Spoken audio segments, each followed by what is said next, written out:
예, 오늘의 증시 브리핑 시작하겠습니다. 해외 쪽에서 넘어온 재료가 일단은 괜찮았죠. 그러니까 FOMC 회의 끝에 시장이 반응이 나쁘진 않았잖아요. 그러니까 좀 안도감을 가졌고, 특히 다우지수가 13일 연속, 역대 14일 연속 올라간 적은 없었는데, 70년 동안에 어쨌든 뭐 미증시가 FOMC 회의 결과를 긍정적으로 해석했다라는 점이고, 그리고 내용들을 살펴봐도 그렇게 나쁘진 않았죠. 그러니까 지표 보면 미국의 기준금리는 이렇게 가파르게 12번 회의 중에서 11번을 올렸거든요. 그리고 파월 발언에 이제 관심이 많았는데, 이후 경제지표 보면서 금리 추가 인상 여부 판단할 거다. 그리고 이제 고용이 강한데 작년만큼 강력한 것 같진 않다. 그 다음에 이제 금리 인하에 대해서는 연내 인하 없다. 그리고 이제 금리 인하에는 자신감이 생기면 금리 인하해도 되겠구나. 그만큼 물가가 괜찮구나. 이런 자신감이 생기면 내릴 거다. 그리고 이제 연준 이코노미스트들은 더 이상 경기 침체를 예상하지 않고 있다. 이게 나쁘게 보려면 나쁘게 해석할 수 있는 것들도 없진 않았어요. 그러니까 뭐 올해 금리 인하 없다라는 점, 고용 셀 거다. 경기 침체 예상 안 한다라는 거는 고금리 굉장히 오래 유지할 수도 있다. 이렇게 삐딱하게 보면 그렇게 될 수도 있는 거였잖아요. 근데 시장에서는 그렇게 세게 발언 안 했구만. 긍정적으로 봤거든요. 그렇게 이제 봤다라고 해석될 수 있는 게 이제 미국의 금리인데 국채 금리가 빠졌죠. 금리 내려가면서 파월 발언에 조금 안도하는 듯한 그런 분위기가 만들어졌고, 그리고 이제 금리 전망에 대해서도 이걸로 금리 인상은 끝났다라고 생각하는 기존의 어떤 시각이 그대로 유지가 됐습니다. 그러니까 금리 인상이 끝났다면 우리 증시에는 긍정적인 어떤 메시지가 될 수 있겠죠. 그러니까 금리 이렇게 올렸는데 경기 침체 없이 끝났구나. 그러니까 증시가 반응할 수 있었던 첫 번째 요인이었고요. 두 번째는, 이건 뭐 기업들의 실적은 우리나라 기업 아니니까 제가 간단하게 넘기겠습니다. 두 번째는 2차 전지 요인. 자, 2차 전지는 그동안에 2차 전지가 올라왔을 때는 크게 매수는 네 가지 축이었다라고 봐야 됩니다. 하나는 이제 장기 성향의 자금, 2차 전지는 장기적으로 좋은 종목이야. 이렇게 생각하는 자금이 있었고, 공매도를 청산하는 자금, 근데 손실 나가지고 빠르게 청산해야 되는 숏스퀴즈 자금이 있었을 거고, 단타 자금이 여기 물론 있었을 거고요. 그다음에 또 하나는 뭐 살까 고민하고 있다가 여기가 제일 핫하네 라고 해서 따라붙는 자금, 이렇게 크게 네 줄거리가 있었다라고 봐야 되거든요. 근데 이 중에서 저는 두 개가 깨졌다고 봐요. 하나는 숏스퀴즈가 어제로 좀 피크 진한 것 같아요. 왜냐면 피크 대비 한 30% 빠져 있잖아요. 그럼 말 바꾸면 지금부터 30% 정도 올라가기 전에는 숏스퀴즈가 강하게 작동하지는 않는다는 얘기가 되거든요. 그러니까 이 자금이 일단은 피크 치면서 더 이상 가동이 안 되는 상황이 돼버렸고, 그다음에 추정 매매도 다른 대안이 있으면 그쪽으로 넘어가게 되는데 그동안 없었다가 오늘 등장을 했잖아요. 예, 그러니까 반도체. 삼성전자 실적 공개 이후에 반도체 쪽에 매수가 집중이 됐죠. 뭐 내용 보면 이제 낸드 추가 감산한다. 그리고 반도체 재고는 지난 5월에 피크를 친 것 같다. 뭐 이런 이야기들이 좀 있었고, HBM 관련해서 2배 정도 캐파 늘릴 거다. 그러니까 이런 이야기 등등 하면서 코스피에서 코스닥에서 추종할 종목이 생겨버렸잖아요. 그러니까 이 자금이 또 빠져나오게 된 거죠. 그러니까 2차 전지는 좀 오늘 힘들었지만 다른 종목군들 입장에서는 올라갈 수 있는 그런 환경이 만들어졌고, 2차 전지는 단기 매매 비중이 크게 높아져 버렸기 때문에 밀렸을 때 이제 받아 올릴 수 있는 자금이 없게 된 거죠. 그럼 오전에 올라간 건 뭐냐? 단타 치려면 일단 주식 사놓고 단타 쳐야 되잖아요. 그러니까 그런 매수세가 들어오는 과정에서 잠깐 올라갔던 거였고, 그 단타가 진행되는 동안 또 막바지에는 좀 빠지게 되는 그런 현상이 나타났던 것 같습니다.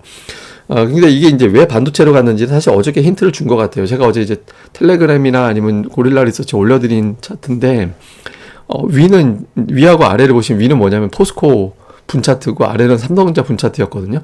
어저께 1시 이후에 어떤 주가 두 개의 종목의 흐름을 보세요. 정확하게 아주 딱 부러지게 정확하다는 아니지만 엇갈리잖아요. 하나가 빠지니까 하나가 올라가는. 그래서 2차 전지 반대쪽에 반도체가 있구나 라고 판단을 하게 된 거죠. 그래서 오늘 반도체가 제일 강하게 움직인 건 어저께 예고가 된 측면이 있습니다. 그리고 어저께 누가 댓글에 그 텔레그램 어떻게 들어가냐, 유료냐. 텔레그램을 유료로 할 리는 없잖아요. 그래서 요 텔레그램, 제 텔레그램 주소는 이렇게 되어 있습니다. SHM 스토리, 시황맨 스토리 이렇게 되어 있으니까 뭐 텔레그램 쓰시는 분들은 이쪽으로 오시면 될 것 같고, 그 다음에 이제 2차 전지 수급 저는 되게 중요하게 보는데, 그 제가 이번 주부터 계속 여러분들한테 보여드리는 표잖아요. 2차 전지 빅3, 에코프로의 LNF까지 세 종목의 거래 대금 비율이 15% 밑으로 떨어져야 된다. 근데 그동안에 역으로 계속 오히려 올라가고 있었잖아요. 어제까지 같은 경우 40%까지. 근데 오늘 조금 낮아졌거든요. 32%. 근데 여전히 높습니다. 근데 오늘 다행히 매도 자금이었기 때문에, 매도 자금이다 보니까 수급 블랙홀 현상이 안 나타난 거고, 저게 매수 자금이면서 32포인트 나왔으면 오늘 시장 안 좋았을 거예요. 근데 어쨌든 이렇게 내려갔고 다시 포스코홀딩스 같은 경우도 어저께 코스피 거래대금 비율이 어제 22.2%였거든요. 오늘은 내려가는 자금의 18.6%. 그러니까 수급 블랙홀 현상이 완화가 되면서 움직인 거죠. 그러니까 2차 전지 요인, 삼성전자 요인 이 세 가지, FMC까지 이 세 가지가 오늘 상승 종목수를 많이 만들어냈던 그런 상황이었다. 이렇게 보시면 되겠습니다.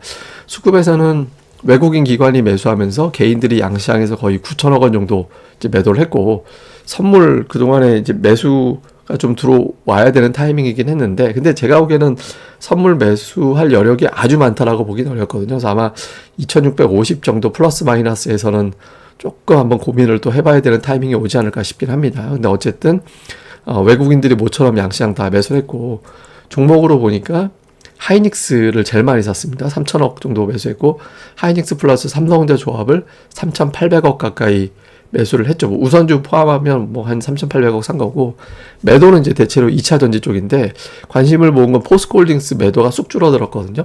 이 줄어들었다는 의미는 뭐냐면, 저는 이거를 매도를 하고 이 자금으로 에코프로비엠, 에코프로 공매도 퀴즈 하러 갔을 가능성도 있다라고 보거든요. 근데 어쨌든 공매도 청산하는 게 피크를 좀 지난 것 같다. 이런 의미도 될 수도 있습니다. 근데 어쨌든 이제 약간 포스코홀딩스 같은 경우는 기술적 반등 뭐 이런 것도 시도할 수도 있겠구나라는 식의 해석도 되는 거죠. 근데 이제 기관 쪽에서는 삼성전자 역시 매수 제일 많았고, 인터넷주 카카오라든가 아니면 뭐 네이버 같은 경우가 오늘 제법 올라가서 매수가 있었고, 다음에 금융주가 좀 매수가 있었고요. 오늘 중국 소비주 LG 생활건강, 코스맥스 이런 거 되게 많이 빠졌던 종목인데 여기에 좀 매수가 붙었고, 코스닥 쪽에서는 에코프로 팔고 에코프로비엠 매수하고, 그 외에는 사실 이렇게 업종별 특이점이 기관 쪽에서는 외국인 쪽에는 잡혀있다 보기는 어렵습니다. 왜냐면 여기 보시면 코스닥 순매수한 게 1796억인데 에코프로비엠을 1759억원 매수했거든요. 근데 이거 빼면 이렇게 의미 있는 매수가 들어온 게 별로 없었어요. 그래서 외국인들은 좀 업종 종목별 의미 부여하기가 좀 그렇고, 근데 기관은 오늘 색이 좀 진합니다. 그 에코프로비엠 매수한 것도 있지만 IT 종목을 되게 많이 샀어요. 그러니까 주성엔저니, 심텍, 이오테크닉스, 하나마이크론, 리노공업, STI, 뭐 솔브레인, 인텍플러스, 두산테스나 동진세미캠, 그러니까 거의 절반 가까이를 IT 종목으로 채웠거든요. 그래서 기관은 이제 2차 전지에서 반도체 쪽으로 오늘, 적어도 오늘 장에서는 좀 넘기는 모습이 있었고, 그 외에 2차 전지 일부, 이제 SM 같은 어떤 엔터주 일부 이런 것들을 좀 담은 게 특징이었습니다. 자, 이슈를 정리해서 보면 그 FMC 끝났습니다. 이제 어느 쪽에 힘이 실릴 거냐. 그동안에 다우가 더 강했고 나스닥은 주춤했거든요. 근데 이 중에서 이제 우리 입장에서는 나스닥이 시장을 주도하는 게 조금 더 모양이 낫습니다. 왜냐하면 조금 더 위험한 자산 쪽이 선전하는 게 신흥시장 쪽에 유리하거든요. 그래서 그런 구도가 나오는지. 그 다음에 이제 빅테크 실적 공개 이후에 종목들이 좀 엇갈리거든요. 예를 들면 테슬라하고 마이크로소프트는 빠졌잖아요. 알파벳은 올라갔지만. 근데 이렇게 빅테크 실적이 나왔는데 예상치를 상회에도 빠지는 경우가 자꾸 생기는 건 사실 썩 좋은 건 아닙니다. 그러니까 도대체 얼마면 되는데 이런 어떤 불안함이 연출될 수 있기 때문에 이제는 이제 빅테크 실적 막바지로 중반 넘어가고 있는데 이 종목군들이 좀 선전하는 모습을 보여줘야 시장 전체적으로 좀 안도감이 될 것 같고, 그 다음에 이제 2차 전지 거래 대금이 이제 저는 줄어든, 피크 대비는 줄었잖아요. 반응하는 업종, 제가 2차 전지 시가총액을 감안해 보면 이걸 받을 수 있는 업종이 사실 몇 개 안 됩니다. 그러니까 제가 보기엔 반도체, 제약바이오, 자동차 정도. 그러니까 이 자금 물론 이제 여러 개로 번질 수도 있겠지만, 그래서 오늘 반도체하고 제약이 반응하긴 했는데 이후에 이 구도가 어떻게 돌아가는지. 그러니까 제가 어제 시나리오 3개 말씀드렸잖아요. 이 안에서 순환매 도는 거, 아니면 자금이 이동하는 거, 마지막으로는 그냥 다 죽는 거. 일단 이제 두 번째가 되긴 했는데, 분산되는 걸로 됐는데, 뭐 이후에 어떤 것도 되는지. 그 다음에 오늘은 뭐 특징주라고 얘기하기에는 뭐 다 골고루 올라가서 좀 애매한 것 같습니다. 자, 이거는 뭐냐면 어제는 하락 종목수 역대 순위를 보여드렸는데 오늘은 반대로 상승 종목수 역대 순위입니다. 오늘 장 초반에 역대 상승 종목이 가장 많은, 그 정도 흐름이 나왔었어요. 근데 결국에 한 19위 정도로 끝났는데 1200개 이상 종목이 올랐는데 지수가 하락한 건 처음입니다. 근데 우리는 뭐 이거는 이제 대형주 때문에 그렇다고 치고, 다음 날을 봤더니 다음 날은 통계적으로 올라가고 내리고가 비슷해요. 상승폭도 0.2% 정도. 그러니까 다음 날은 조금 신중해지는 그런 편이었고, 관심 있는 건 한 달이잖아요.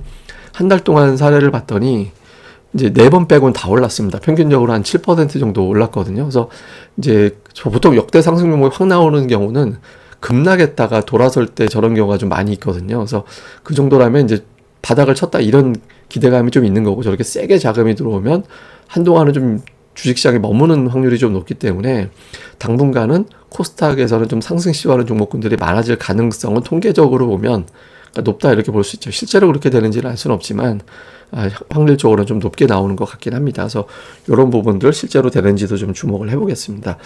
예, 뭐 자세한 건 제가 또 계속해서 이 방송을 통해서 내용을 전달해 드리니까 또 많이 봐주시고요. 어저께 조회가 폭발을 했어요. 그러니까 기존의 어떤 조회수 평균 한 6배가 나오고 제가 꿈에 그리던 좋아요가 1000개가 넘어갔습니다. 그래서 앞으로도 계속 비슷한 수치 부탁드립니다. 꼭 좋아요 좀 눌러주시고, 구독하기, 이왕 보신 거 구독하기 눌러주시면 제가 또 열심히, 또 어제는 제가 사실 긴급 재난방송 느낌으로 방송을 했거든요. 그래서 돌발 방송도 많이 시도해 볼 테니까 또 많이들 부탁을 드리겠습니다. 예, 그럼 감사합니다. 저는 다음에 뵙겠습니다.